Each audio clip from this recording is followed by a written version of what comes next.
Hi friends, welcome back to my channel. Medical and health related విషయాల కోసం నా ఛానల్ను సబ్స్క్రైబ్ చేసుకోండి. ఈ వీడియోలో మనం యుడిలివ్ టాబ్లెట్ గురించి పూర్తి వివరాలు తెలుసుకుందాం. ఈ యుడిలివ్ టాబ్లెట్ను డాక్టర్లు ముఖ్యంగా పిత్తాశయంలో రాళ్ళు, లివర్ సమస్యలు వచ్చినప్పుడు డాక్టర్లు విరివిగా ప్రిస్క్రైబ్ చేస్తూ ఉంటారు. ఈ యుడిలివ్ టాబ్లెట్లో ఇర్సోడియాక్సికోలిక్ యాసిడ్ అనే ఒక పదార్థం ఉంటుంది. ఇది మన శరీరంలో సహజంగా ఉండే ఒక రకమైన బైలి యాసిడ్. ఇది 150 ఎంజీ, 300 ఎంజీ, 450 ఎంజీ మరియు 650 ఎంజీ పవర్స్లో దొరుకుతుంది. చాలా మందికి పిత్తాశయంలో కొలెస్ట్రాల్ వల్ల రాళ్ళు ఏర్పడతాయి. రాళ్ళు చిన్నవిగా ఉన్నప్పుడు సర్జరీ అవసరం లేకుండా వాటిని కరిగించడానికి డాక్టర్లు ఈ మందును వాడుతూ ఉంటారు. కొంతమందిలో ఫ్యాటీ లివర్ లేదా ఆల్కహాల్ వల్ల వచ్చే లివర్ సమస్యల నుంచి లివర్ కణాలను రక్షించడానికి కూడా డాక్టర్లు దీన్ని సపోర్టివ్ మెడిసిన్గా ఇస్తుంటారు. సాధారణంగా ఈ టాబ్లెట్ను భోజనం తర్వాత ఒక గ్లాసు నీటితో మింగాలి.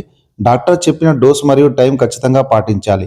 ఈ మందు ఫలితం చూపించడానికి కొన్ని నెలల సమయం పట్టవచ్చు, కాబట్టి మధ్యలో ఆపివేయకూడదు. ప్రైమరీ బిలియరీ సిరోసిస్ అనే ఒక రకమైన లివర్ వ్యాధిలో లివర్ డ్యామేజ్ కాకుండా కాపాడడానికి ఈ మందు చాలా బాగా పనిచేస్తుంది. మరిన్ని మెడికల్ అండ్ హెల్త్ రిలేటెడ్ విషయాల కోసం నా ఛానల్ను సబ్స్క్రైబ్ చేసుకోండి.